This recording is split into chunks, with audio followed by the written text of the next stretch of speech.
네, 안녕하세요. 문화교양학과 학우 여러분. 저는 문화교양학과 성연주입니다.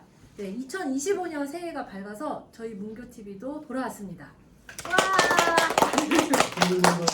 새해 복 많이 네, 받으세요. 새해 복 많이 받으세요. 네, 오늘의 주제는 아마 여러분이 예상하시는 것처럼 방학을 맞아서 방학 특집으로 방학 때 즐길 수 있는 거리를 한 번씩 한번 이야기를 해보려고 합니다. 네, 그래서 오늘 선생님들께서 여러 가지 재밌는 아이템을 많이 또 가지고 오셨는데요. 먼저 남기현 선생님 한번 인사도 해주시고, 네. 학우님들 새해 복 많이 받으세요. 예, 저는 오늘 말씀드릴 것은 영화하고 책 읽기입니다. 학우님들 최근에 영화 중에 가장 인기가 많은 영화가 있죠. 예, 바로 이겁니다.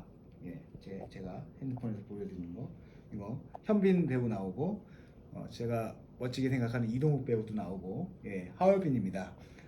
그 현빈 배우가 지금 맡은 여기 안중근 의사죠. 그래서 안중근 의사는 참 우리가 좀 누구나 다 한 번쯤은 들어본 그런 독립운동가입니다. 그리고 굉장히 중요한 일을 하셨죠. 당시에 한국 병합에 가장 앞장섰던 인물인 이토 히로부미를 이렇게 사살했던 분이기도 하죠. 그래서 제가 말씀드리고 싶은 거는 겨울방학 때 제가 이 하얼빈 영화를 만든 감독이랑 무슨 관계가 있는 것도 아니고요. 이 영화를 한번 보시고 저는 학우님들께서 비교를 좀 하시면서 영화를 보셨으면 좋겠다는 생각이 들어서 가져왔는데요. 먼저 이 하얼빈 영화를 보시고 그 다음에 얼마 전에 작년인가 재작년에 영웅이라는 영화가 나왔습니다. 그 영웅이라는 영화는 역시 안중근 의사에 대한 삶을 이렇게 그린 영화인데요. 그런데 그 영화는 이제 뮤지컬을 기반으로 한 영화죠. 그러다 보니까 두 영화에서 그리는 안중근 의사의 상이 조금 다른 면이 있어요. 그리고 그 영화에서 어떤 점을 조금 더 내가 판단하면 어떤 면이 좋다, 어떤 면은 조금 이상하다, 이런 걸 좀 판단하셨으면 좋겠습니다. 예를 들어서 뮤지컬을 기반으로 한 영웅 같은 경우는 약간 좀 보시기는 편하실 겁니다. 왜냐하면 굉장히 좀 통쾌한 면도 있고, 그리고 비장함도 있고, 뭐 비장함은 하얼빈에도 있겠지만요. 그리고 우리가 잘 아는 그런 안중근 의사의 어떤 일대기상 이런 것들이 좀 그려져 있거든요. 그리고 음악도 막 나오고, 그리고 굉장히 민족주의적으로 비장하기도 하고요. 그런 면이 나오는데 하얼빈 같은 경우는 약간 어두운 풍이 있어요. 그리고 우리가 아는 안중근 의사 조금 다르다, 뭐 이렇게 생각될 수도 있거든요. 하지만 두 영화를 비교하시면서 독립운동, 그때 당시 안중근 의사가 1909년에 30살이었거든요. 그러니까 그때 당시에 왜 안중근 의사가 그런 목숨을 걸고 그렇게 갔는지, 그리고 이토 히로부미를 왜 사살했어야만 하는지, 그런 것들을 조금 고민하셨으면 좋겠습니다. 그러니까 안중근 의사가 야 진짜 대단하구나, 우리랑 정말 다른 사람이구나, 나는 절대 그렇게 못했을 텐데, 그런 생각도 중요한데요. 독립운동을 보실 때는 가장 중요한 거는 당시에 이 젊은 청년이 왜 그렇게 만주 그리고 하얼빈이라는 그곳까지 가가지고 이토 히로부미를 죽여야 되는지, 그리고 내 목숨을 왜 바쳐야 되는지, 그런 당시의 사회상을 한번 고민해 보는 것이 굉장히 중요합니다. 그래서 제가 추천드리는 거는 하얼빈을 먼저 보셔도 되고요. 뭐 영웅을 먼저 보셔도 됩니다. 그래서 두 영화를 보시고 한번 안중근 그리고 독립운동에 대해서 한번 생각해 보시면 좋겠어요. 그래서 영화를 추천드리고 그 다음에 현빈이 최선을 다했습니까?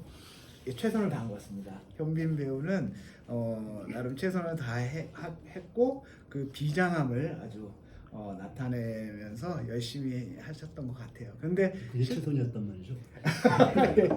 근데 이제 실제적으로 뭐 그런 얘기도 있습니다. 안중근 의사와는 약간 그래도 분위기가 조금 달리지 않았냐, 뭐 이런 얘기인데 그건 이제 부수적인 거고, 제가 생각할 땐 그래도 뭐 최선을 다해서 연기하는 것 같다, 그 배우 입장에서는 이렇게 생각이 들고, 일단 멋있긴 하더라고요. 예. 그 전에 몇 년 전에 그 영웅이란 영화 네네네. 그거하고도 비교해 보시면 어떤 느낌?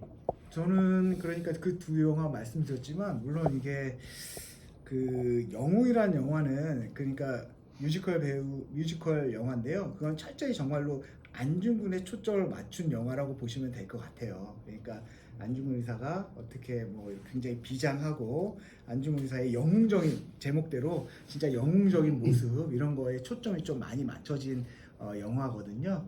그러니까 그런 것과 이제 하얼빈 같은 경우는 아무래도 안중근이 처음 시작하는 부분이 이제 안중근 의사가 이제 일본군을 잡은 다음에 놓아주면서 이제 생기는 그러면서 이제 그 일본군이 다시 이제 그게 길잡이가 돼서 그 의병 부대를 공격해가지고 굉장히 큰 타격을 입히는 그런 상황부터 가는 거기 때문에요. 약간 그 결이 조금 다른 측면을 보여주긴 하죠. 방금 말씀하신 건 실제 벌어진 일인가요?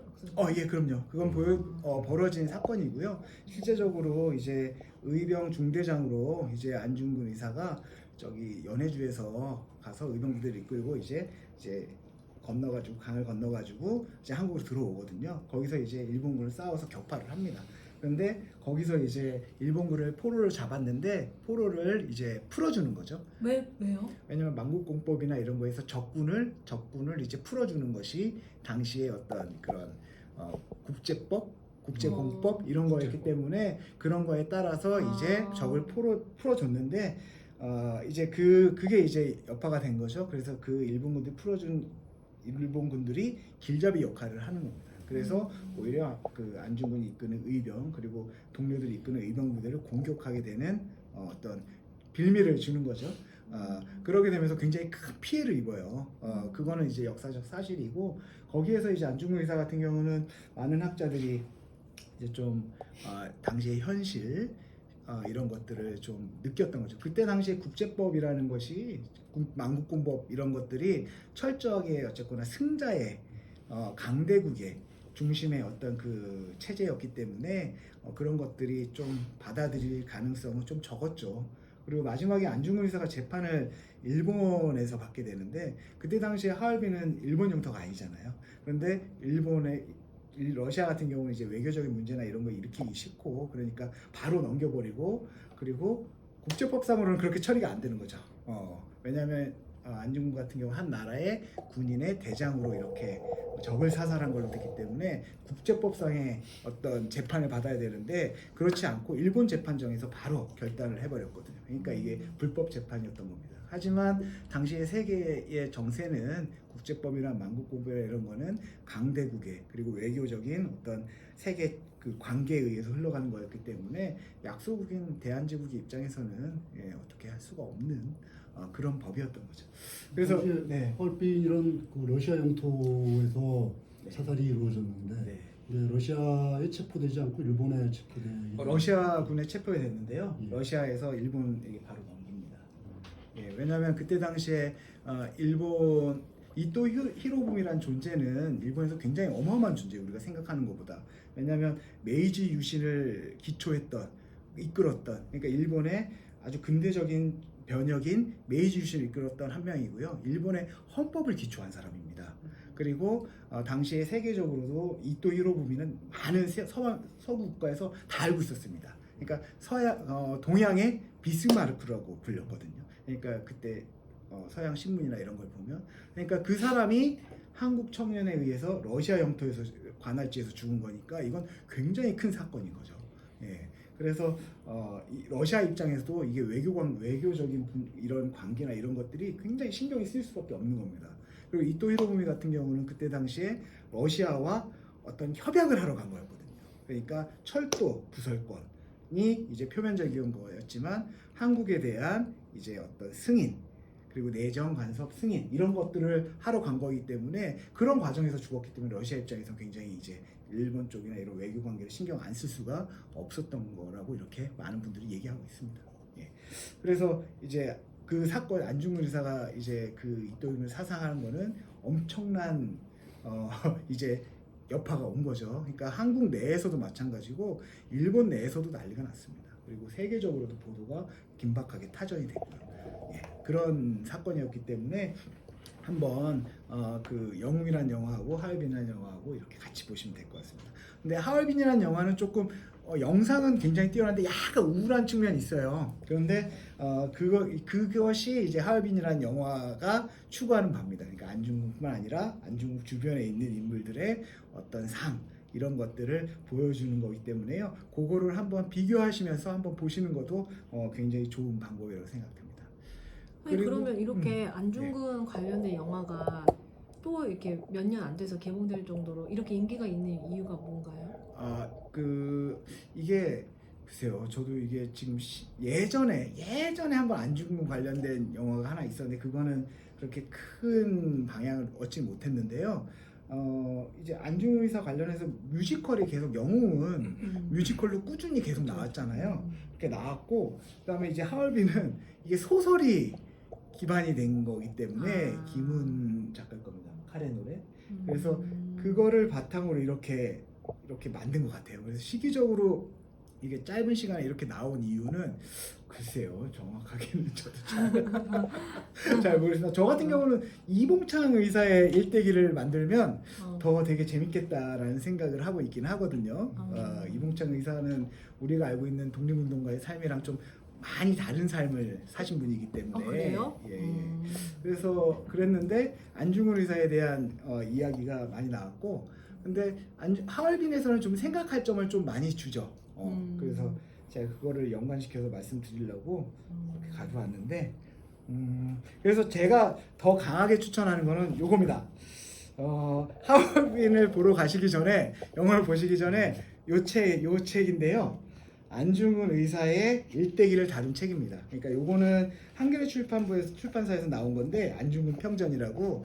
근데 이 책뿐만 아니라 안중근 의사에 대한 일대기를 다룬 책들이 꽤 있어요. 뭐 전우영 선생님이 최근에 쓰신 책도 있고 그러니까 그런 책을 한번 보시고 가시면 더 생각을 많이 하실 수가 있습니다. 그래서 안중근 의사의 어떤 삶과 우리가 알고 있는 객관적인 사실과 영화에서 이거를 어떻게 표현했을까 그리고 안중근 의사 주변에 어떤 인물들을 배치했는가도 한번 보시는 게 되게 중요할 것 같습니다. 그리고 제가 하나 더 말씀드리고 싶은 건 이겁니다. 이 책도 되게 추천을 합니다. 이게 뭐냐면요. 하얼빈이라는 영화를 보면 이 얘기가 나옵니다. 이제 밀정인데요. 독립운동가들한테 가장 걱정이 되는 거 그리고 독립운동을 가장 위협하는 요소 중에 하나가 일본 병력, 일본 제국 이게 맞죠. 그런데 가장 더 좀 위험하고 그랬던 것이 바로 우리 같이 있는 사람들 안에 어떤 한 사람이 있다는 겁니다. 우리의 정보를 모두 알리는 사람이죠. 바로 밀정입니다. 그래서 이 밀정이란 존재는 이렇게 표현을 합니다. 그러니까 일본군 100명 하나의 부대죠. 이 100명보다 밀정 한 명이 더 무서운 존재라는 거. 그래서 우리가 알고 있는 아주 유명한 독립운동가들 있죠. 뭐 홍범도 장군이라든가 김좌진 장군이라든가 김구 이런 분들 주변에는 다 밀정이 있었습니다. 그래서 이 책을 추천하는 이유는 이 책은 KBS에서 그러니까 탐사 그 보도를 한 것을 책으로 만든 거예요. 유튜브에서도 쉽게 볼 수 있습니다. 1부, 2부. 그래서 이거를 책으로 만든 건데요. 그래서 그 밀정의 존재에 대해서 추적하고 있습니다. 그리고 그 밀정이라고 추정되는 사람들 중에는 일부는 현재 우리 국가보훈부에 공훈까지 받은 사람도 있어요. 그러니까 밀정이라는 사람은 이제 존재가 알려지지 않는 사람이기 때문에 그런 존재죠. 그래서 아버님들께서 하얼빈을 보시면 반드시 이 밀정에 대해서 생각할 수밖에 없을 겁니다. 근데 물론 이제 안중근 의사 주변에 밀정이 있었다 이런 기록은 없습니다.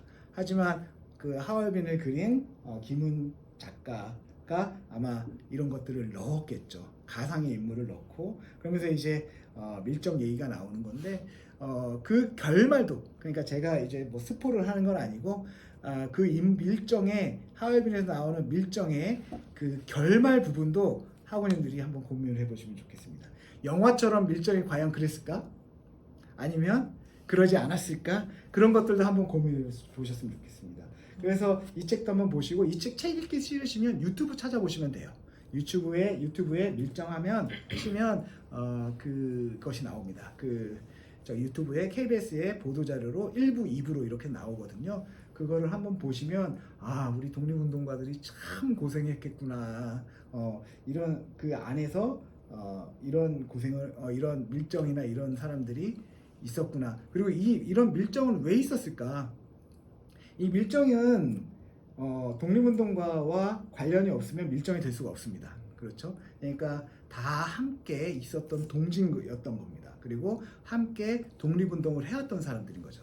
그 사람이 이제 밀정이 되는 겁니다. 왜 그 사람들이 그렇게 됐을까? 이런 것들도 한번 고민해 보시면서 한번 지금 제가 추천해 드린 게 좀 많죠. 그러니까 영화 2편에 그 다음에 다큐멘터리 2편에 책 2권입니다. 그러니까 이게 하나의 주제로 연결되기 때문에요. 그런 것들 한번 고민해 보시면 좋겠습니다. 네. 전쟁이라면 항상 스파이전을 하잖아요. 네. 그 스파이라는 것과 또 밀정이라는 것은 어떻게? 그러니까 전쟁은 스파이는 이제 전쟁 와중인데요. 이제 밀정은 정말 생활 속에서 이제 숨쉬는 사람들. 그러니까 정보를 그러니까 영화 제가 정말 좋아하는 영화 중에 이제 제가 암살이라는 영화를 굉장히 좋아하는데 정말 이 하다못해 정말 그 사소한 것까지 같이 함께하는 사람입니다. 이 밀정이라는 존재. 스파이랑 어떻게 보면 되게 비슷한 존재인데 이런 것들을 계속 돈 주고 정보도 팔고 막 이러는 사람인 거죠. 계속. 그러니까 어떻게 보면은 모르겠습니다. 스파이랑 좀 정준영 선생님께서 말씀하신 스파이이긴 한데 오히려 더 설마 이 사람이 스파이야라고 생각할 정도로 본인의 모습을 감추고 있는 사람. 예. 지금 여기 안에도 있을지 모르죠. 그러니까 그런 존재입니다. 그런 존재입니다. 그러면서 정보를 흘려버리기 때문에 이거는 뭐 바로 이렇게 죽게 되는 거죠. 예. 그래서 가장 독립운동가들한테서 중요했던 게 밀정 처단이었습니다. 하지만 발견을 끝까지 못했고 그런 밀정을 대한민국 정부에서 공포상까지 했으면 이거는 굉장히 자신의 존재를 싹 감추고 있었던 거죠. 근데 그러니까- 존재를 알리지 않는데 밀정이 있었다는 건 어떻게 알아요? 왜냐하면 그 정보가 일본 계속 유출되니까. 정보가 계속 유출되고요. 그리고 현재 지금 일본 기록이 남아 있습니다. 밀정이 있다는 기록이요? 그러니까 예를 들어서 여기에 보시면 정말 말도 안 되는 사진이 있는데요. 가장 대표적인 게 이 사진이거든요. 이게 대한민국 임시정부 초창기의 모든 멤버들 사진입니다. 그런데 이 사진은 어떻게 되냐면 이거를 여기 그 관련된 사람들한테만 한 장씩 나눠준 거예요. 근데 이게 지금 일본 그 기록철에 이 사진이 들어가 있습니다. 그러니까 여기 안에서 모르는 거죠. 반출을 시켰다는 거죠. 그러니까 이런 것들까지 다 이렇게 알리고 돈 주고 팔고 서로 교환을 하는 게 밀정이 존재인 거죠. 그러니까 이거는 이 사진을 확대하면 가장 중요한 거는 이런 사진을 유출한다는 거는 얼굴이 다 팔린다는 거거든요. 그렇죠. 확대하면 다 알게 되는 거거든요. 그러면은 쉽게 노출이 되는 거죠. 그러니까 이런 것들을 다 이렇게 알리고 그리고 어떤 부대가 어디로 간다 이런 것들이 다 알리는 사람이 밀정입니다. 그러니까 지금 그래서 하얼빈에서는 이 문제를 건드린 거죠. 그래서 저는 그 하얼빈의 영화나 이런 거 떠나서 어쨌거나 그 밀정을 한번 다뤘다는 게 저는 좀 되게 신선하다. 그리고 그런데 그 결말은 하거님들께서 그리고 그 배우들이 연기를 되게 잘하더라고요. 그러니까 안중근 역을 맡은 현빈 배우도 그렇지만 그 주변에 있는 배우들이 굉장히 잘합니다. 근데 이제 나중에 제가 왜 안중근 책을 먼저 보고 가시라 그러냐면 그 하얼빈 같은 경우는 그 가상인물들이 좀 많이 나옵니다. 가상인물들이 많이 나오거든요. 그러니까 예를 들어서 안중근 그리고 최재형 그다음에 우도선 요 세 사람을 제외하고는 다 가상인물이라고 보시면 됩니다. 그러니까 그런 것들을 좀 감안하면서 그러니까 작가가 이런 인물이 있었을까라는 걸 좀 상상을 하는 거죠. 하지만 영화는 이제 역사와 사실과 상상이 결합이 되는 거니까 그런 것들을 한번 구분하면서 한번 생각하시면서 영화를 보시면 좋겠습니다. 네. 감사합니다. 영화를 꼭 봐야 될 것 같아요.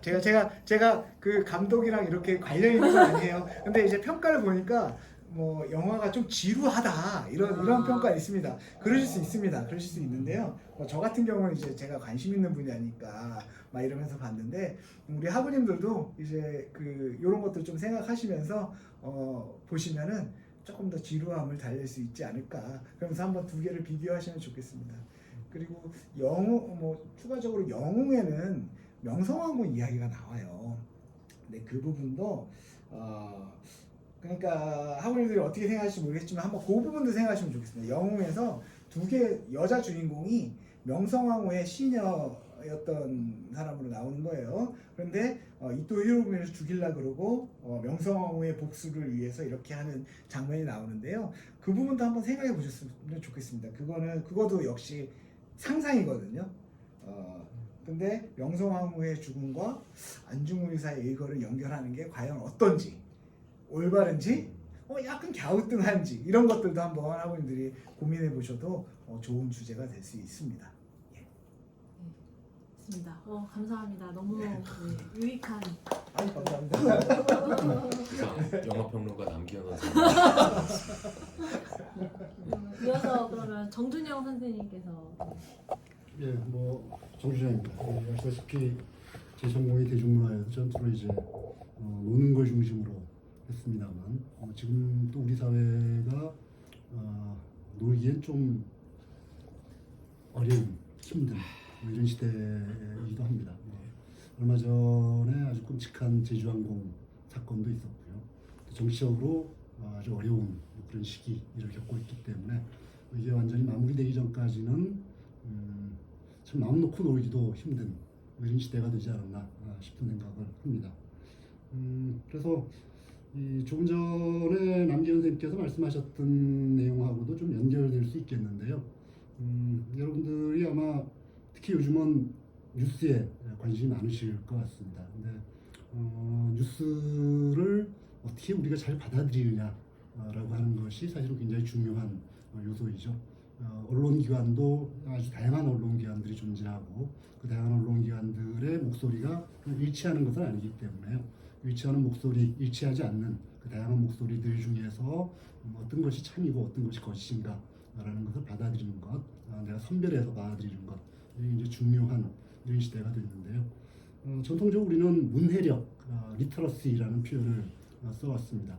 책을 읽는 데 있어서도 그냥 내용, 자꾸만 이해하는 것, 이것에만 머물러서는 안 된다라는 거죠.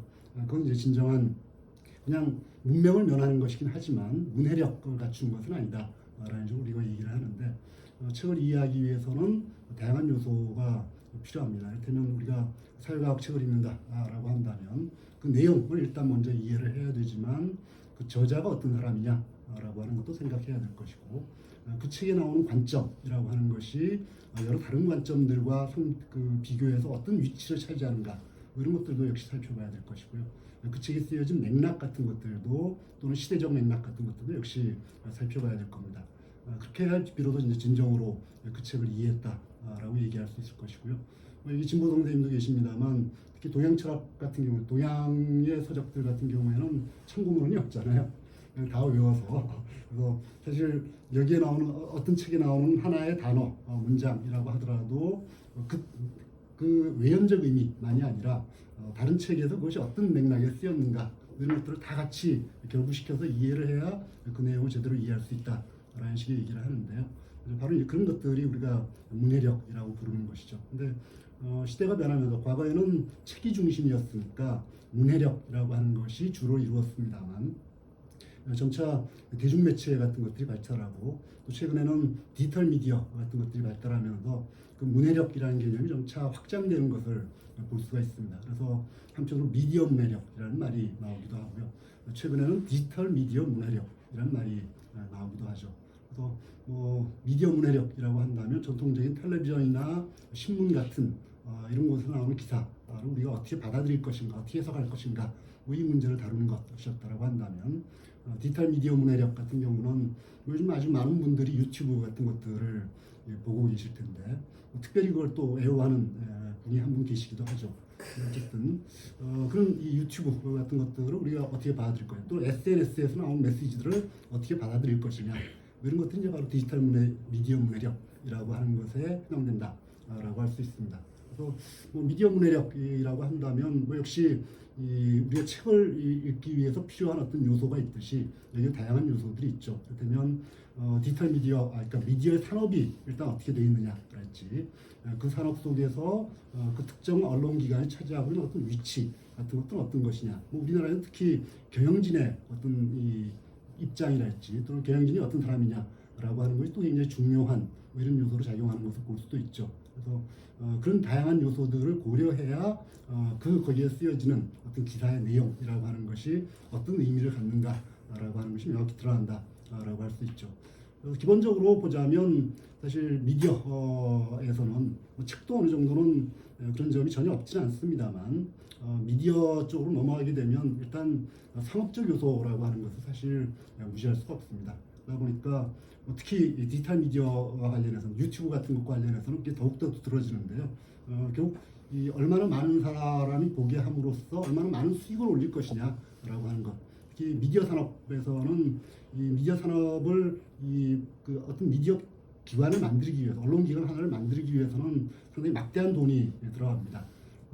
신문도 마찬가지고 신문은 상대적으로 좀 저렴합니다만 방송사 같은 걸 만들기 위해서는 굉장히 큰 돈이 들어가니까 그 큰 돈이 들어가는 이 사업에서는 투자한 만큼의 어떤 수익을 얻으려고 할 수밖에 없는 것이고 그러다 보니까 자연스럽게 상업성이라고 하는 것이 지배할 수밖에 없는 거죠.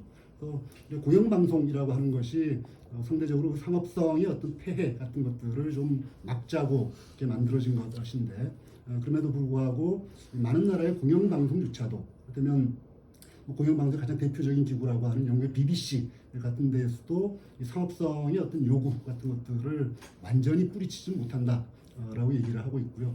우리나라에도 공영방송 체제를 취하고 있고 그래서 KBS, MBC 같은 경우가 공영방송으로 되어 있습니다만 KBS 같은 경우에도 광고 수익이 60%가 넘습니다. MBC 같은 경우는 90% 이상이 광고 수익이죠. 그러니까 상업성이라고 하는 것에서 탈피하기가 불가능한 뭐 이런 상황이죠. 그러다 보니까 거기서 나온 기사들 같은 것들도 일정한 상업적인 요소들 같은 걸 띌 수밖에 없고요. 디지털 미디어 같은 경우는 더욱더 하죠. 그러니까 유튜브 같은 경우는 구독자 수가 몇 명이냐라고 하는 것. 우리 지금 방송도 마찬가지죠.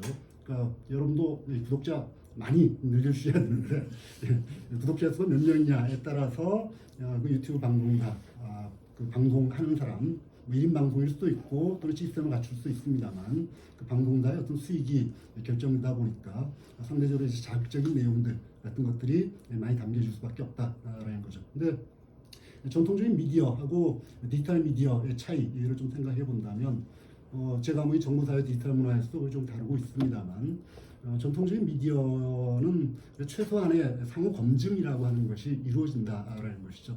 근데 디지털 미디어 같은 경우에는 순수한 개인적인 목소리가 주로 이루다 보니까 그런 어떤 검증 같은 것들이 전혀 이루어지지 않고 있는 뭐 이런 상황이라고 할 수 있습니다. 그래서 바로 이 디지털 미디어 같은 경우에 여러분들이 더욱더 주의 깊게 그걸 받아들일 필요가 있다라는 것이죠. 어떤 개인의 일방적인 주장인데 그것이 마치 전통적인 언론기관에 나오는 기사처럼 어느 정도의 객관성을 갖춘 이런 기사인 것처럼 오해를 하게 된다면 여러분들의 사고가 그것 때문에 잘못 이렇게 바뀌게 될 이런 가능성들이 적지 않다라는 것입니다. 그래서 그런 것들을 여러분들이 잘 염두에 두시고 여러분들이 항상 자주 접하게 되는 이 기사들을 어떻게 받아들일 것인가, 뭐 여러분들 나름의 어떤 이 주관이라고 할까요, 또는 관점이라고 하는 것을 잘 갖춰 주셔야 될 텐데 그것과 관련된 책을 한두 권 좀 말씀드리고자 합니다. 이건 제가 외부 특강을 하기 위해서 좀 참조했던 책인데요. 도서관에서 빌려서 읽었기 때문에 제가 책을 직접 갖고 오지 못했고 그냥 서지사항만 좀 말씀을 드리겠습니다. 하나는 이 기자였죠. 이 구본권 씨라는 분이 쓴 책인데 2020년에 나온 책입니다. 제목은 뉴스를 보는 눈이라고 하는 것이고 출판사는 풀빛 출판사입니다. 이건 이제 여기도 디지털 미디어에 대해서 다루고 있긴 합니다만 전통적인 미디어를 중심으로 다루고 있다라고 한다면 2023년에 신삼수회 여러분이 같이 편집한 책인데요. 디지털 미디어 문해력 이해와 실천이란 책이 나왔습니다. 여기는 좀 더 디지털 미디어에 가깝게 디지털 미디어에 초점을 맞춰서 어떻게 받아들일 것인가라는 문제를 다루고 있고요. 이것은 도서 출판 지금이라고 하는 출판사에서 나왔습니다. 여러분들께서 글쎄요, 이 많은 분들이 특히 우리 문화교학과에는 상대적으로 좀 연세가 있으신 분들이 많이 계시다 보니까 난 이미 내 이 관점을 잘 갖추고 있어라고 생각하시는 분들 이런 분들이 적지 않으실 겁니다. 그래서 다른 사람들이 이런 충고 같은 것들은 필요하지 않다라고 생각하시는 분들이 계실지 모르겠는데 그게 자칫 잘못되면 아집에 빠지게 되는 것이고 특히 이제 최근에 디지털 미디어 관련해서 이제 그런 이 얘기들을 많이 하지 않습니까? 이럴 때는 필터 버블 이런 얘기를 하는데 필터 버블 자체는 알고리즘 권력에 대한 이야기입니다만 우리가 뭐 유튜브 같은 것들을 보게 되면 내가 처음에 먼저 시청했던 것과 비슷한 것들이 계속 추천에 올라오게 되죠. 그래서 다른 것들은 아예 찾아볼 수도 없게 돼 있는 뭐 이런 상황들입니다. 그래서 어떤 그 알고리즘이 제공해주는 이 필터 속에 갇혀가지고 다른 그 바깥을 바라보지 못하게 만드는 그런 것을 우리가 필터 버블이라고 얘기를 하는데요. 그것과 비슷한 어떤 이 결과가 개인의 아집 때문에 생길 수가 있다라는 것이죠. 그래서 그런 것들을 좀 벗어날 수 있기 위해서는 뭐 이런 책들을 통해서 난 지금 제대로 보고 있는가라고 하는 것도 확인해보고 또 제대로 보기 위해서는 어떤 방법을 취해야 되는가라고 하는 것들을 한번 생각해보는 그런 기회를 가져보셨으면 좋겠습니다. 그래서 이번 방학 동안에 다른 여러 가지도 있습니다만 하얼빈도 보셔야 되지만 뉴스를 보는 어떤 눈 같은 것들을 한번 가다듬는 이런 시간을 가져보시는 것도 괜찮지 않을까 싶습니다. 선생님 근데 궁금한 게 그 뉴스가 이미 그 방송사에서 있는데도 불구하고 그렇게 유튜브에서 뉴스를 보는 사람들이 그거를 더 선택하게 되는 이유가 뭘까요? 저는 그냥 앉아서 7시, 8시, 9시에 TV 트는 게 더 손쉬운데 저에게는 근데 그리고 종합적으로 뭐 날씨도 말해주고 뭐 이렇게 스포츠도 알려주고 저는 그런 방식이 좀 너무 고전적인 느낌이지만 편한데 왜 굳이 그런 걸 안 볼까? 유튜브에도 사실 언론사, 방송사의 기사가 나오죠. 네. 그런데 지금 말씀하신 것은 이런 종합적인 것을 한번 보고 싶다라는 것인데 뭐 예전에 레이먼드 윌리엄스가 플로우라는 표현을 쓰기도 하지 않았습니까? 그런 종합적인 것을 보는 것, 뭐 그것도 나름대로 의미가 있지만 내가 원하는 기사를 보고 싶다라고 한다. 이렇다면 뭐 만약 지금 탄핵과 관련된 기사다라고 한다면 텔레비전 뉴스에서는 탄핵만 나오는 건 아니잖아요. 네. 다른 것들이 같이 섞여 들어가는데 그게 아니라 난 탄핵에 대해서만 집중적으로 보고 싶어라고 한다면 이제 이 SNS나 이 유튜브 같은 것들이 훨씬 편리한 거죠. 근데 이제 그러다 보니까 거기에서 좀 잘못된 어떤 관점에 빠져들 위험성 이런 것도 더 커지게 되기도 하죠. 제가 그러니까 출근할 때 이렇게 뭐 제가 KTX를 타고 다니니까요.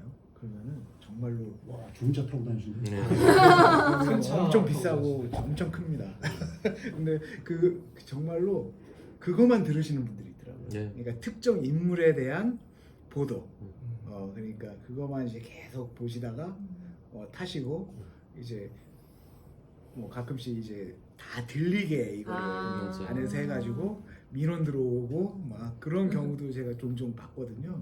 그러니까 정명 선생님 말씀하신 게 막 좀 딱 와닿는 게 있습니다. 그러니까 계속 본인이 원하는 것만 얘기를 해주거든요. 계속 유튜브에서. 예, 그러니까 그것만 이렇게 듣고 아 맞다 이렇게 생각할 가능성이 굉장히 크겠다. 예.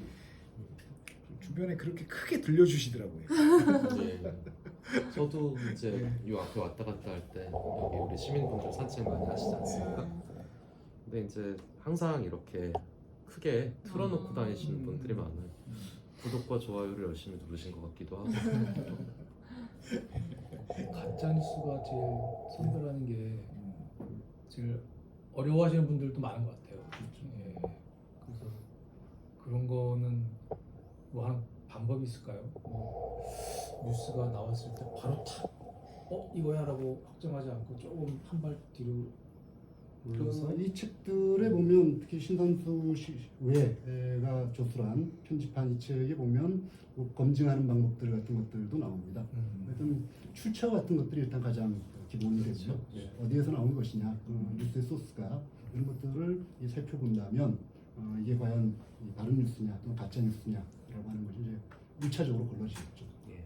결국에는 이거는 전 사실은 심리랑 논리의 싸움이라고 봐요. 그러니까 좀 거칠게 말해서 그런데 내 마음에 드는 이야기, 또 내가 듣고 싶은 이야기라고 해서 이게 늘 맞는 얘기는 아니다.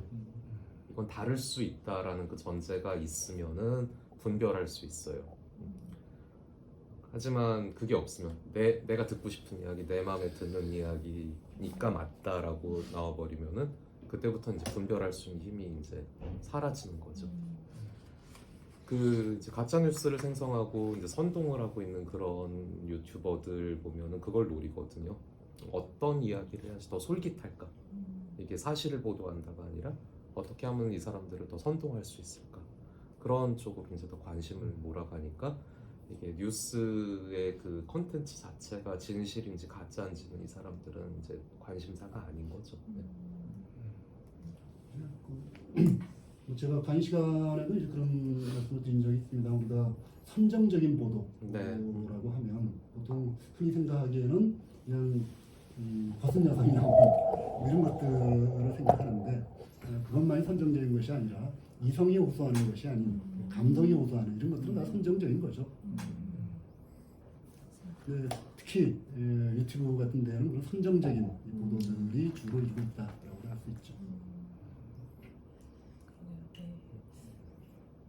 뭔가 세상 뉴스를 보는 눈을 키워야겠다. 네. 저는 아직 날씨 뉴스와 이런 거에 내일 아침 무슨 제일 못 옷을 믿는 뉴스가 날씨예요.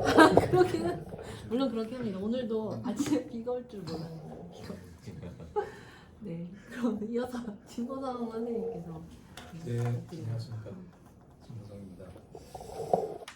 2025년을 맞이했습니다마는 2023년 13월 같은 그런 기분의 새해의 새 달을 맞았습니다. 네.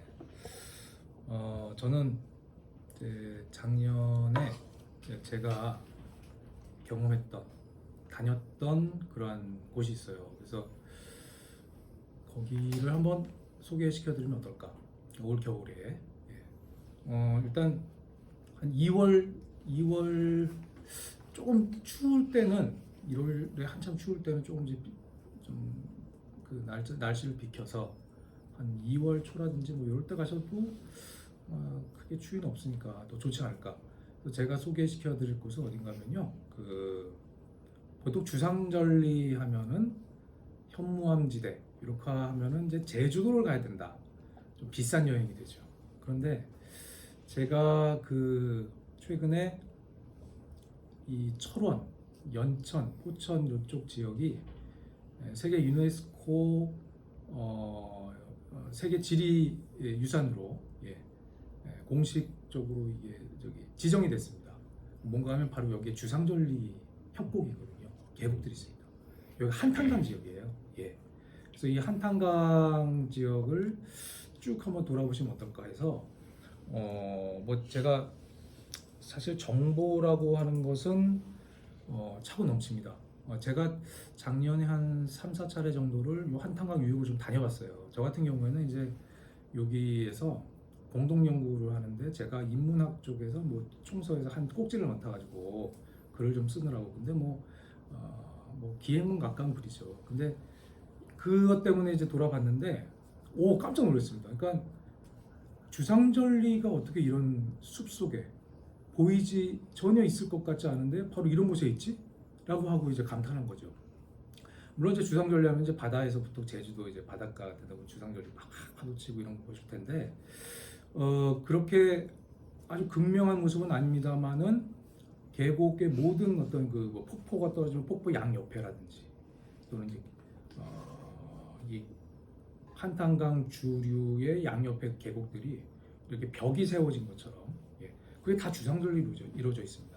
그 구간들이 굉장히 많죠. 그래서 대표적으로는 일단은 임꺽정 전설이 굉장히 유명한 그 철원 고석정이라는 데 있습니다. 고석정.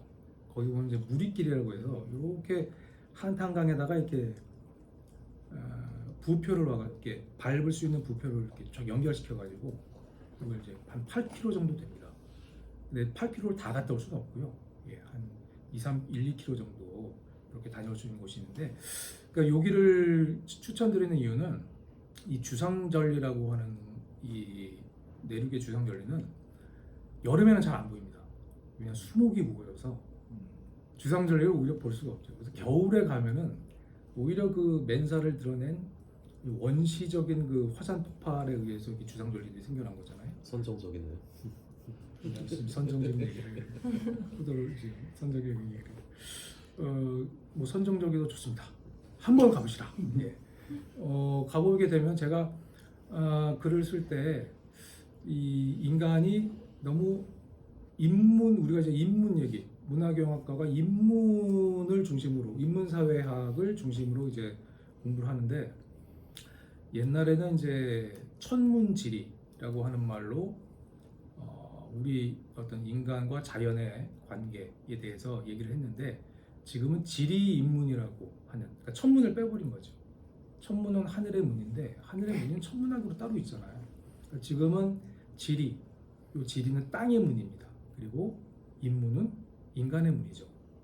그러니까 땅이 만들어낸 무늬 위에 인간이 어떻게 살아왔는지를 알 수 있는 그러한 어떤 개념으로, 그러니까 문화경학과답게 학도들답게 그렇게 접근을 하시면은 한탄강 위역의 그러한 이제 지구의 변화의 역사, 그 역사와 함께 그 한탄강의 또 다른 특징이 뭔가 하면은 전망 지역이다 보니까, 그리고 한탄강의 한탄이라는 이름이 큰 물줄기라는 이름, 원래는 그게 새겨집니다만은 한탄하다라고 하는 그 한탄.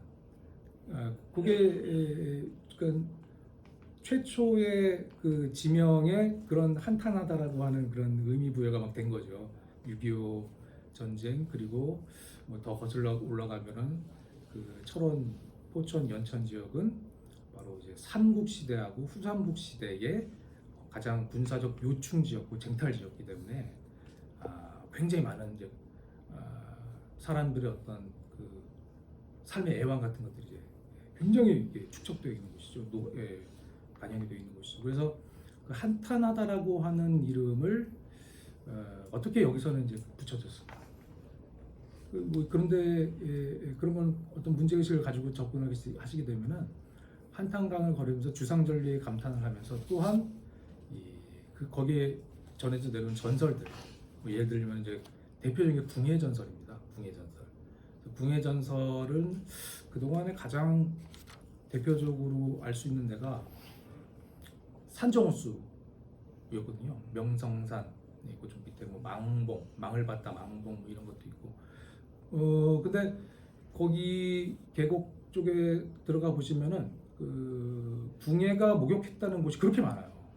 궁예 목욕탕, 궁예 수영장 뭐 이런 게 있습니다. 그래서 야, 여긴 전부 궁예의 구역이었구나.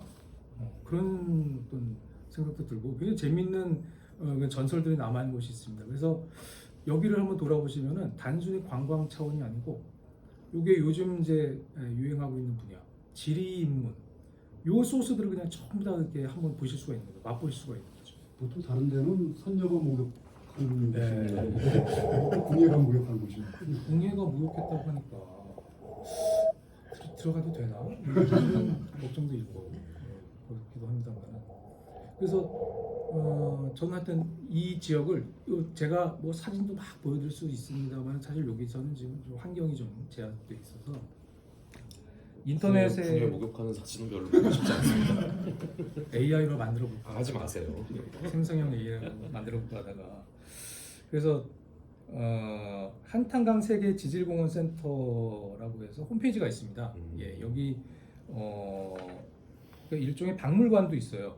박물관이죠. 예, 안내센터인데 여기 보면 이제 그 주상절리가 어떻게 만들어졌고 뭐 여기 어떤 지리적인 그런 것을 중심으로 여기서 이제 소개를 하고 있는데 일단 여기를 한번 들리셔가지고요. 예, 여기 포천 지역에 있는데요. 이쪽에 검색하시면 금방 나오니까 요 여행 지도를 한번 이렇게 짜가지고 하루에 한 3-4 군데 정도는 들리실 수 있을 겁니다. 왜냐하면 이제 아까도 제가 많이 얘기를 했는데 이 한탄강은 역시 매운탕이죠. 그렇죠. 매운탕이 유명하기 때문에 매운탕을 짧게 햄버거, 뭐 맥도날드 이런 데 롯데리아 들어가서 먹듯이 할 수는 없습니다. 예, 여기서는 푹 끓여가지고 네. 고기가 그냥 흐물흐물해질 때까지 그래서 그거 한번 딱 들이키시고 산책을 하는 혈당 관리도 되고 이런 코스로 가시면은 또 전설 따라 삼천리 전설이 이게 녹아 있는 그 길들이 있거든요. 중의 전설, 그 다음에 뭐 삼국시대의 격전지 이런 팻말들도 있습니다. 안내석도 있기 때문에 그런 걸 찾아서 돌아보시면은 하루에 한 4 군데 정도, 요 정도면은 오전에 일찍 자차 운전 나오셔가지고 저녁 때쯤 들어가실 수 있을 겁니다. 자, 여기서 이의를 제기해야겠는데요. 우리 학교 우리문화학과는 서울에 있는 곳이 아닙니다. 전국에 있거든요. 그 전국에 있는 주상절리 계곡을 아까 CU로 알려드린 제주도로 하면 비싼 여행이다라는 말씀하셨는데 제주도에 계시는 분은 지금 여기까지 오시기 굉장히 비싼 여행이 되실 겁니다. 전제가 굉장히 지금 폭력적이었습니다. 수도권 지역을 중심으로 해서 말씀을 드려보렸네요. 선생님이랑 같이 가면 좀 투어 설명해 주시나요? 설명 잘하는 걸 제가 소개시켜드릴 수가 있습니다. 여기 매운탕 중에는 어떤 매운탕이 있습니까? 보통 민물 매운탕 중에서 뭐 메기도 있고 소가리도 있고 빠가도 있고 취향에 따라 참 다른데요. 약간 그 비주얼에 충격을 많이 받으시는 분들은 매기는 전 추천하지 않습니다. 매기랑 이렇게 얼굴을 맞대고 먹어야 되거든요. 좀 그럴 수도 있고 그냥 잡어로 그냥 하는 게 있어요. 그런 것들이 이제 형체가 없으니까 좋고 맛있기로는 이제 빠가가 맛있죠. 근데 이제 자차로 운전해서 가시는 분들은 큰 고민을 하시게 될 겁니다. 여기 이제 매운탕 국물만 들어가기에는 다른 액체가 조금 더 필요하다라는 그런 생각이 들 수가 있거든요. 뭐 참이슬이라든가 아니면 뭐 참이슬이라든가. 그래서 그건 좀 아침 일찍가요 이슬을 뭐 그거는 24시간. 그래서 그쪽이 이제 먼 곳에서 오실 경우에는 근처에 숙소들도 안내가 되어 있더라고요. 산정수 주변에 숙소들이 꽤 많이 포진하고 있어서 1박 2일 정도 일정으로 생각하시면은 이제 먼 지역에서도 한번 큰맘 먹고 일단 가셔야 되는데 일단 거기 투어를 한번 하실 수 있지 않을까. 그래서 아까 제가 이제 제주도 주상절리 너무 제가 강조하다 보니까 저도 그냥 굉장히 이제 그 생각을 말씀을 좀 드렸어야 되는데 그냥 뭐 저 중심으로 말씀드렸네요. 울산이랑 경주 사이의 그 바닷가에도 저 주상절리 아주 아름답게 네. 되죠. 몽돌 해변도 참 좋고요. 네, 감사합니다. 그러면 또 다음에 언젠가 철원에서 또 뵙는 걸로 하고 이준석 선생님께서 예, 저는 이준석입니다. 늘 이 방학 콘텐츠들을 촬영할 때마다 저는 항상 이렇게 좀 고리타분한 것들, 그다음에 이제 올드 패션들을 가지고 나오는데 오늘도 뭐 여러분들 기대와 다르지 않습니다. 오늘은 서로 전혀 다른 세 종류의 책을 가지고 나왔는데요. 정말 오래된 책, 그다음에 약간 오래된 책, 그다음에 최신의 책을 가지고 나왔습니다. 3종 세트입니다. 역순으로 한번 우리 가보죠. 처음 소개해드릴 책은 이 책이에요. 제목이 쉽죠? 어쩌면 사회주택.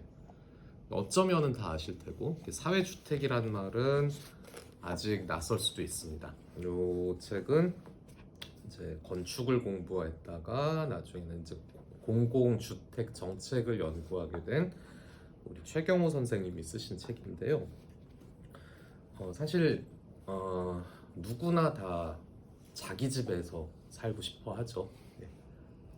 같은 값이면 또 이제 형편이 된다면 그렇게 생각을 하고 있습니다. 하지만 누구나 다 그럴 수가 없는 것이고 특히 이런 수도권이나 서울에서는 대도시에서는 그런 주거 문제들이 거의 우리 이제 생존을 위협할 정도로 이제 큰 문제가 되버렸는데요. 우리가 이제 세를 들어 산다 이렇게 말할 때 보통 이제 월세를 들거나 뭐 반전세 혹은 전세를 들어 사는데 거기서는 항상 커다란 어떤 우리의 불안들이 있게 마련입니다.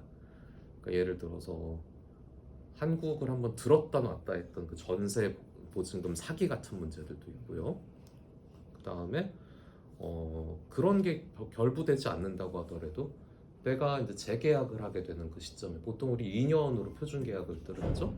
그때 부동산 그 지역의 부동산 가격이 폭등을 해서 내가 말도 안 되는 그런 또 추가금을 내야 되는 게 아니냐. 어쩔 수 없이 또 나는 원치 않게 이사를 가야 되고 원치 않는 집으로 가야 되고 해서 정주민으로 태어나서 나 왜 유목 생활을 하게 되는가 그런 생각들을 할 수도 있고요. 그런 것들이 사람의 마음을 되게 이제 힘들게 하죠. 우리의 안정을 추구하는 우리 마음들을 계속 이렇게 부숴버립니다. 그런 것들이. 그래서 현재로서는 이제 국가에서 아니면 공동체에서 하는 그런 어떤 공공 임대주택들도 있긴 있고 대부분은 이제 다주택자들이 소유하고 있는 주택 여러 채 중에 몇 개가 이제 민간 임대로 나오는 것들이 대부분이죠. 하지만 이제 그게 전부는 아니라는 겁니다. 이런 게 임대 임차의 관계들은 우리나라에만 있는 건 아니죠. 전 세계적으로 있는데 실제로 그 유럽 같은 국가들에서 이런 소셜 하우싱, 우리말로 이제 사회주택이라고 부르는 그 제도가 뿌리내린 지가 꽤 오래됐어요. 시장도 아니고 공공도 아닌 영역에서 조합을 만들어서 협동조합을 만들어서 거기서 임차인들이 부담 가능한 주거비로 가능하면 오랫동안 이렇게 안정적으로 주거를 할 수 있는 겁니다. 이거를 이제 나쁘게 보자면 평생 월세만 내고 살아가라 뭐 그렇게 볼 수도 있겠지만 그건 너무 악의적인 해석이고요.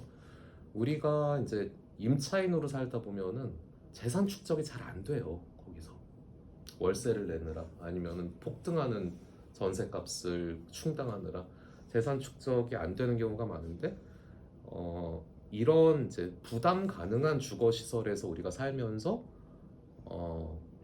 말하자면 내 재산에 이제 맷집도 좀 키우는 거죠. 그러면서 더 안정적인 주거 생활을 할 수 있는 거. 그러니까 현재에도 만족하고 미래에도 희망을 가질 수 있는 그런 협동조합식 그 소셜하우싱에 대한 책이 바로 이 사회주택입니다. 지금 한국의 사회주택은 이제 막 걸음마를 떼는 거예요. 근데 이게 왜 필요하냐를 알아야지 우리도 여기에 대한 그 귀를 기울일 수가 있는데요. 우리는 왜 집을 가지려고 하느냐라는 그 근원적인 질문부터 답을 이렇게 질문을 하고 시도를 한다는 점에서 이 책의 매력이 상당합니다. 우리는 그 집을 구성하고 있는 벽돌이나 콘크리트, 그 밑을 지나가는 뭐 동파이프, 배관 이런 것들을 갖고 싶어서 그 집을 가지려는 사람은 아마 없을 거예요. 그죠? 원한다면 할 수만 있다면 우리가 한 집에서 좋은 한 집에서 딱 머물러 살면서 계속 살 수 있는 어떤 안정적인 주거, 그 다음에 거기서 또 자산도 축적하고 노후도 보장하고 자손들도 돌볼 수 있는 그런 어떤 편안한 나의 어떤 터를 마련하기 위해서 거기서 이제 나 자신과 가족들을 돌보기 위해서 집을 마련하고 싶습니다. 이런 가치들을 이렇게 실현할 수 있는 형태의 주택이 뭐냐 하면은 사회주택이 그런 가치에 가장 적합하다라는 그런 취지의 책입니다. 우리는 누구나 다 집을 가질 수도 없고 여러 채 가질 수도 없고 또 그렇게 살 필요도 없습니다.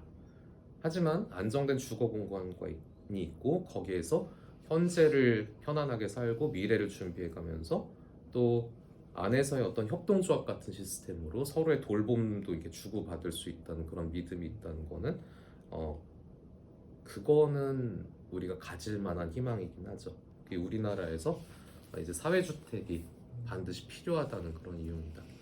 그리고 이런 책이 저는 굉장히 지금 시기적으로 좋다고 생각한 게 전세 같은 경우는 이제 사실은 외국엔 유례가 없는 제도고요. 외국엔 유례가 없는 제도고 또 우리도 전세 사기 이런 상황들을 보면서 이 제도는 이제 우리나라에서 수명을 다했구나라는 그런 생각들이 들 때가 왔습니다. 그래서 어떤 문제를 짚고 대안을 제시한다는 그런 건강한 논증의 구조에서 저는 이 책이 우리에게 굉장히 필요한 책이 아닌가 이렇게 생각을 합니다. 그 고전을 전공하는 그 선생이 이런 책을 추천한다는 것 자체가 좀 잘 안 어울릴 수 있는데요. 저는 이건 그냥 일반 독자의 차원에서 여러분들께 제가 읽고 많은 어떤 게 동기부여를 받고 또 많이 또 설득당한 그런 좋은 책을 여러분들께 추천드리는 바입니다. 두 번째입니다. 이거는 이제 노벨문학상도 타서 굉장히 유명해진 프랑스 작가 파트릭 모디아노의 오래된 책이에요. 1978년에 나온 어두운 상점들의 거리라는 책입니다. 이 책도 읽어보신 분들도 많고 잘 아실 텐데 먼저 추천의 이유는 얇습니다. 그래서 제가 번역한 일리아스처럼 막 이렇게 벽돌이라든가 이런 그게 아니에요. 이거는 뭐 편육 눌러봐야 곡이 안 나옵니다. 가벼운 마음으로 읽으시면 되고요. 하지만 내용이 그렇게 가볍진 않아요. 문체는 아주 세련되고 간결한데 내용이 가볍진 않습니다. 파트릭 모디아노가 늘 쓰는 그 주제들이 있죠. 잃어버린 기억, 거기에서 반추되는 자신의 정체성, 거기에서 이제 궁극적으로 얻어지는 인간의 삶이란 무엇인가, 인간은 무엇인가라는 그런 끝나지 않는 주제들이 있죠. 이 책은 이제 대표적인 케이스입니다. 그러니까 외피적으로 보면 추리소설이에요. 2차 대전의 어떤 경험 속에서 기억을 통째로 잃어버리는 기올랑이라는 탐정이 자기의 잃어버린 과거를 복원해 나가는 그런 예입니다. 그런데 복원이 아무 실마리도 없는 상태에서 이루어지려면 탐정이라고 하더라도 굉장히 애를 많이 먹을 수밖에 없죠. 거기서 찾아지는 단서라는 거는 마치 처음 만난 듯한, 하지만 과거에는 자기가 봤을 수도 있는 그런 사람들의 불확실한 증언들, 그 다음에 뭐 다 먹고 난 그 반짓골이라든가 쿠키 양은 그 양철통 안에 들어있는 그 노랗게 빛바랜 사진 몇 장들, 그리고 이제 아주 파편적으로 앞뒤의 맥락이 생각나지 않는 그런 단편적인 대화들, 이런 것들로 자기 삶을 이제 재구성해야 되는 굉장히 어려운 문제인데요. 그래서 우리도 이제 읽다가 이 기올랑의 삶 속으로 다시 이제 들어갈 수밖에 없는데, 우리에게도 이제 같은 질문이 이제 남겨지죠. 한 인간의 삶에서 남겨지는 게 과연 무엇인가? 우리가 기억을 하지 못한다면 우리 삶은 어떤 의미가 있는 것인가? 기억할 만한 것들을 우리가 남기지 못하고 살아간다는 거는 마치 이제 어둠이 다 끝나고 나면 그림자도 없어지고 그러듯이 우리 삶도 그냥 그렇게 빨려 들어간, 저녁 속에 빨려 들어가는 게 아닌가, 이런 질문들을 남기는 책입니다. 모디아노는 이제 저도 굉장히 좋아하는 작가인데, 읽다 보면은 이렇게 무거운 주제를 다루면서도 독자들을 가르치려 한다거나 이렇게 해야 된다라고 이제 설득하는 그런 문체를 쓰지 않아요. 오히려 약간 저널리스트 같은 문체를 씁니다. 그래서 우리의 몰입을 방해하지 않는 그런 글쓰기를 한다는 점에서 굉장히 덕목이 있는 작가라고 할 수 있습니다. 저는 이 책을 여러분들께 권해드리는 바입니다. 아마 읽을 때마다 조금씩 또 달라질 수 있는 그런 책이라고 생각하고요. 마지막 책은 우리 기원전 5세기에 나온 안티고네라는 작품입니다.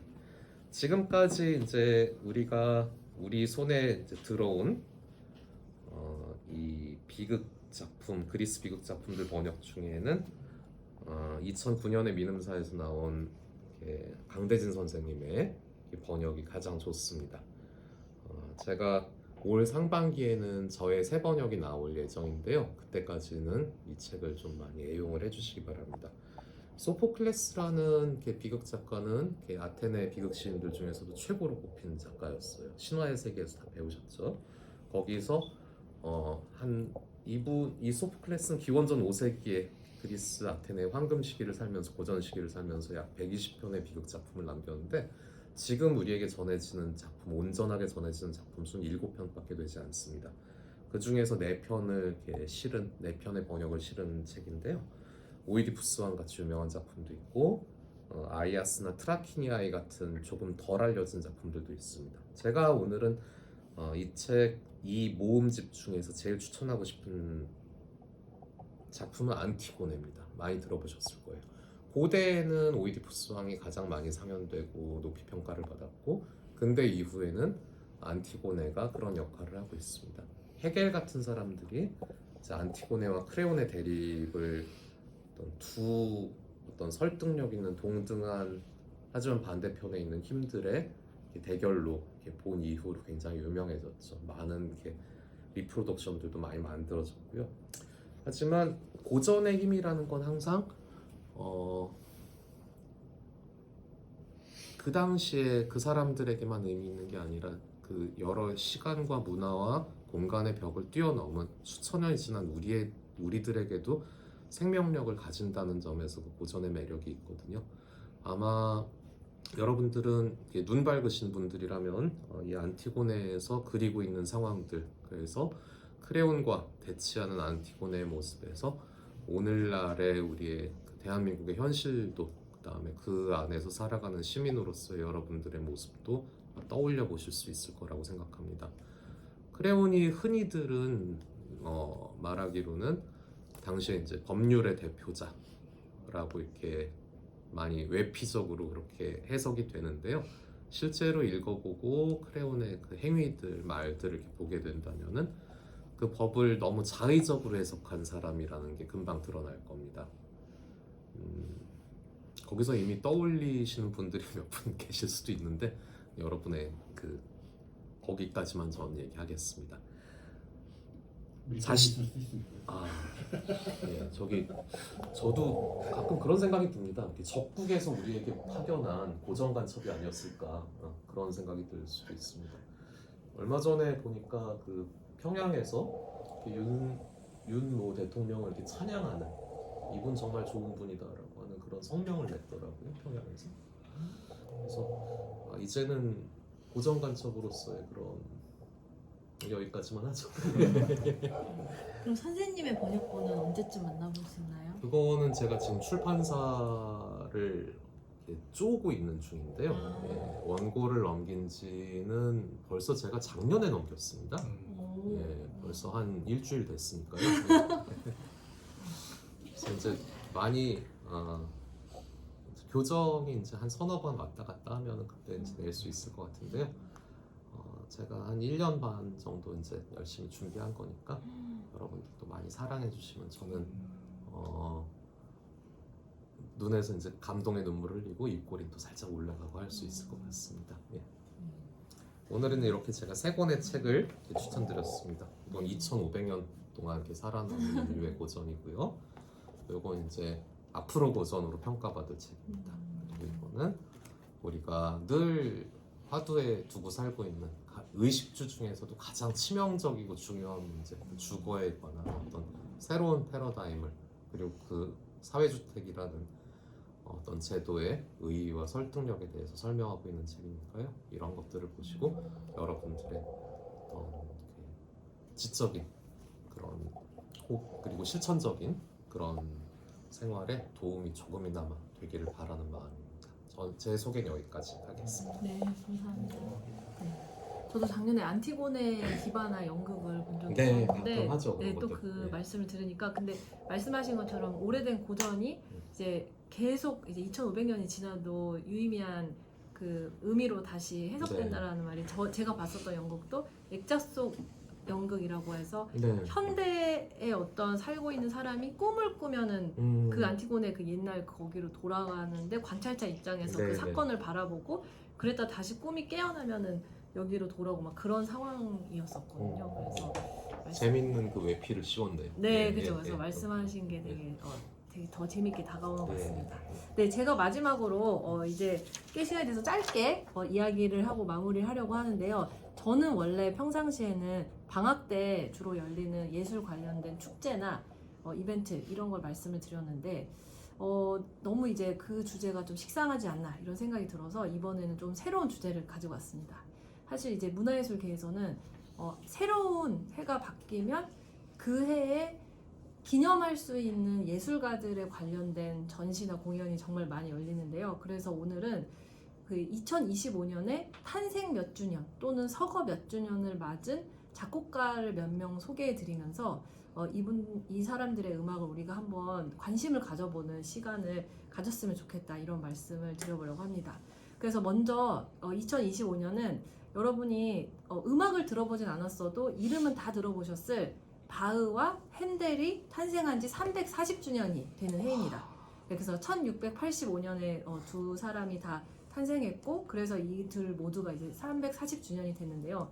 근데 학우님들이라도 만약 공연 기획을 하는 사람이라면 바흐나 핸델의 기념일은 지금까지 숱하게 많았겠죠. 뭐 탄생 뭐 몇 주년, 서거 몇 주년 이게 많았을 테니까 이제는 공연 기획을 하는 사람들도 단순히 바흐나 핸델을 소개하는 걸로 2025년을 기념하진 않습니다. 그럼 이제 어떻게 하냐면 또 다른 기념을 맞은 후배 작곡가들과 바흐나 핸델을 엮어서 이렇게 공연 기획을 하는데, 그런 의미에서 제가 소개할 작곡가는 러시아의 구소련의 작곡가인 쇼스타코비치입니다. 1906년에 태어나서 1975년에 서거한 쇼스타코비치가 서거 50주년이 됐는데요. 근데 아마 조금 클래식 음악에 관심이 있는 분들이라면 제가 대한민국의 이런 시국 속에서 또 이제 세계적으로 여러 전쟁이 일어나고 있는 상황에서 제가 왜 이 작곡가를 소개하는지 조금은 감을 잡으실 수도 있을 것 같아요. 이제 쇼스타코비치가 태어나서 한창 이제 활동을 하던 시기는 이제 소련에서 이제 스탈린 체제 아래 이제 공산당이 집권을 하고 있었던 시기인데, 그러다 보니까 이때 작곡가들은 자유롭게 정말 자율적인 하고 싶은 음악을 할 수 있었던 시기는 아니었습니다. 국가가 굉장히 강력하게 검열과 통제를 했기 때문인데요. 그래서 뭐 이 당시에 같이 활동했었던 프로코피에프라거나 이제 많은 작곡가들도 다 그렇게 정부의 어떤 눈치를 볼 수밖에 없었는데, 근데 이제 쇼스타코비치는 이런 어떤 시대에 맞선 작곡가 또는 시대에 편승하는 작곡가 이런 주제로 굉장히 많이 소개되는 사람이에요. 왜냐하면 처음에는 쇼스타코비치가 천재로 딱 등장을 했기 때문에 스탈린 정권에서도 이 쇼스타코비치를 되게 좋아했죠. 그리고 쇼스타코비치가 주로 했었던 장르는 교향곡이라는 장르고, 이 교향곡이라는 장르는 전통적으로 뭐 베토벤, 브람스, 말러 이렇게 연결되어 오기까지 어떤 하나의 이념이라거나 뭐 신념이라거나 이런 거를 드러내기에 굉장히 유리한 장르입니다. 그래서 초기에 어떤 쇼스타코비치가 했었던 교향곡 작품에 대해서 혹자들은 이거야말로 러시아 혁명에 대한 찬양이다 라는 게 한쪽에 있었다면, 반대편에서는 너무 구성이 신선하고 획기적인 것이다 보니 사실은 저기에 굉장히 반체제적인 생각이 있는 거 아니야? 라는 평론가들의 생각이 있었던 거죠. 근데 이것도 학우님들 생각이 흥미롭지 않으신가요? 왜냐하면 교향곡에는 가사도 한 줄도 없고, 사실 이 음악만 들었을 때 이게 뭐 혁명을 찬양하는 음악인 건지 혁명을 반대하는 음악인 건지 이거를 과연 어떤 잣대를 들이대고 우리가 평가를 할 수 있을까? 근데 여기에서 이제 하나의 사건이 벌어집니다. 그건 뭐냐면 이제 그 쇼스타코비치가 1934년에 두 번째 오페라인 무첸스크의 맥베스 부인이라는 오페라를 상연하게 되고, 그걸 스탈린이 보다가 도중에 퇴장합니다. 도중에 퇴장했다는 건 어떤 말일까요? 좋아했던 작품이라면 퇴장하지 않았겠죠. 그래서 이걸 두고 사람들이 이제 쇼스타코비치는 끝났다라고 말을 했고, 실제로 어떤 기록들을 보면 쇼스타코비치가 거의 암살이나 사형이나 이런 거의 위기까지 느꼈다라고 하는데, 그때 그 쇼스타코비치가 몇 년 후에 발표한 작품이 바로 교향곡 5번입니다. 그래서 그 교향곡 5번이 굉장히 큰 빵빠레로 끝나는데, 그걸 보고 사람들이 아 드디어 사회주의에 대한 찬양을 했다 쇼스타코비치가 라고 하면서 쇼스타코비치는 이제 계속 어떤 정권과 밀접한 관련을 가진 작곡가로 살아갑니다. 그럼에도 지금에 와서 그 음악을 듣는 사람들은 이런 생각을 하는 거죠. 과연 쇼스타코비치는 진심으로 스탈린을 찬양했을까? 진심으로 사회주의를 좋아했을까?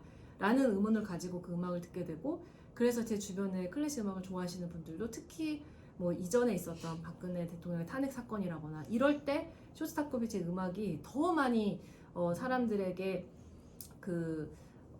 계속 듣는 어떤 플레이리스트가 된다는 점에서 한번 이 시국에서도 이 음악을 들어보시면 좋을 것 같고요. 관련해서 이제 몇 가지 에피소드를 말씀드리자면, 이제 트럼프 대통령이 이번에 재집권에 성공을 했는데 그 몇 개월 전에 그 여러분 테일러 스위프트라는 가수 아시죠? 이 사람 이제 컨츄리 장르로 시작을 해서 흔히 이제 백인 그들의 그러니까 컨츄리의 딸 뭐 이런 걸로 시작을 했기 때문에 굉장히 보수주의자들이 테일러 스위프트를 원래 좋아하죠. 근데 대선이 되기 한 3개월 전인가 스위프트가 이런 말 합니다. 자기 SNS에 나는 해리스를 지지하기로 했다.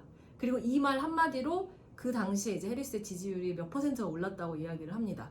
그런데 이제 그 이번에도 사실 이제 어떤 탄핵 사건 그리고 또 제주항공 참사가 있었을 때 이명웅이 그 계속 자기의 공연을 한 것 그리고 또 별로 정치적인 입장을 내지 않은 것에 대해서 누리꾼들과 이제 설전을 하다가 나는 그냥 음악인일 뿐이다라는 이야기를 한 걸 아마 이제 이명웅 팬들도 많이 보실 테니까 이제 아실 텐데요. 이런 걸 통해서 제가 뭐 이렇게 뭐 옳다 그르다를 말하려고 하는 게 아니라 한번 이런 주제들을 통해서 과연 음악이나 예술을 통해서 나의 어떤 정치적 입장 혹은 사회적인 실천을 드러낸다는 것은 무엇일까?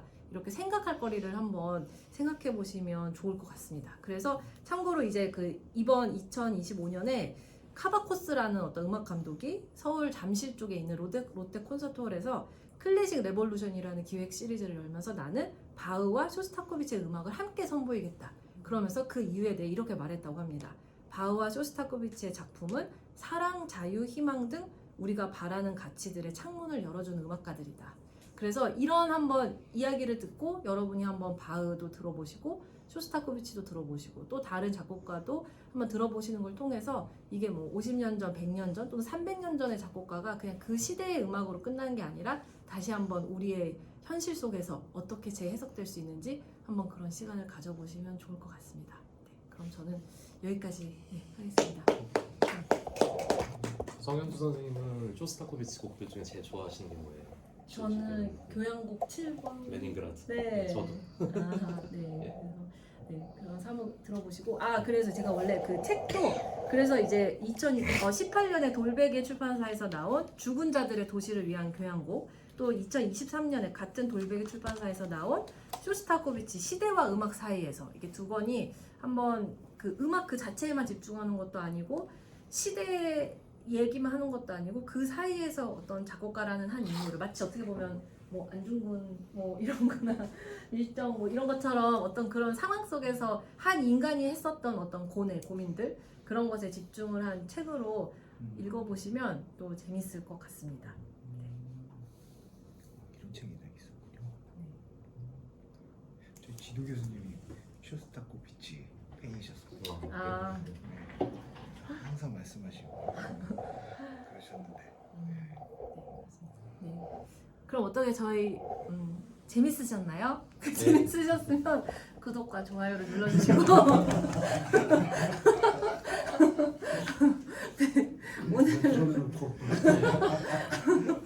오늘 문교TV는 여기까지 하고 여러분은 또 다른 이제 2월에 이어질 뭐 OT 자리에서 또 학위 전수식에서 또 다른 또 3월부터 시작되는 출석 수업 이런 자리들에서 또 뵙도록 하겠습니다. 그러면 여러분 알찬 겨울방학 보내시고요. 네, 새해 복 많이 받으세요.